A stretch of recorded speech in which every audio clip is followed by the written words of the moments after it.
This play is important for people to see because it shines a light on something that's been buried in the dark of Canadian history, which is the residential school system. So I think it's about time that we bring it out into the light and look at it and address it face on. Because it causes debate and it educates people, because the vast majority of Canadians have no idea what the residential school system was about and the effects it had on generations of Aboriginal people. And the heart of the play, and it's funny that I should bring that up, is because it takes place in Lytton, BC, and it's where the Fraser and the Thompson converge, the two rivers. The Fraser being the deep, dark, muddy one, and the Thompson being the light, glacier, beautiful one, and they merge together. And in the mythology of the Salish that lived there, they consider it not just where the blood mixes in terms of the rivers mixing, but where the blood mixes in the heart.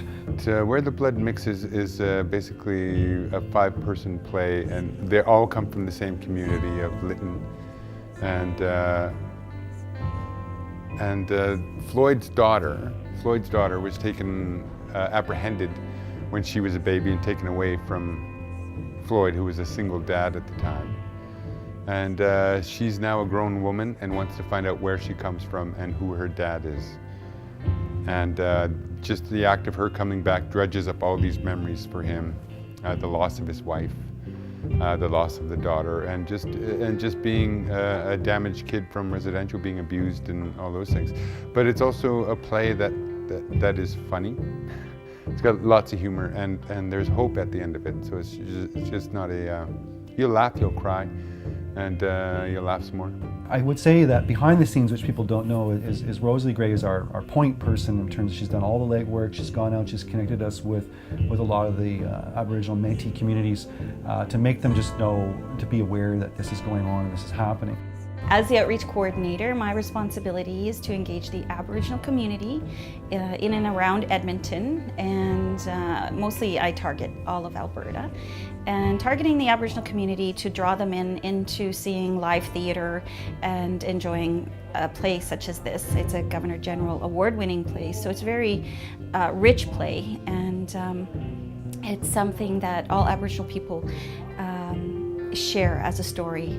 So we're working with the next generation after. So there's a sense of like, okay, this happened and now we've inherited this, but we've also have our own culpability in causing, which June says, the violence and the drugs and with our children.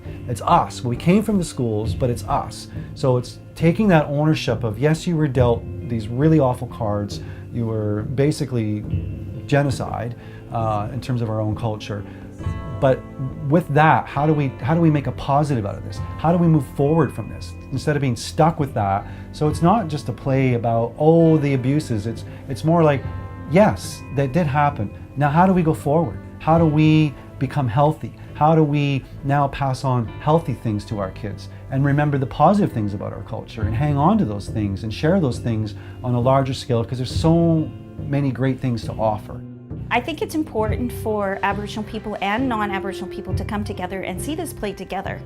It will break down the barriers that have been there for so long, and giving them that opportunity to actually reach out and talk to each other, sit beside each other, see the play together, and actually have that interaction and dialogue with each other, and maybe make them more human and feel for the Aboriginal community or First Nations community.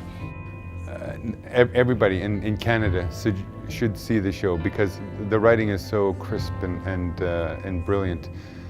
It'll give you a slice of other people, and that's what the theatre should do. Is you're hearing voices that you wouldn't normally hear. So people come and they get educated, they learn things, and hopefully it'll carry on beyond the theater doors, that they'll be inspired to go look up some research material, because there's lots written about it. So just to educate themselves, and which I think would make the fabric of this country a lot stronger.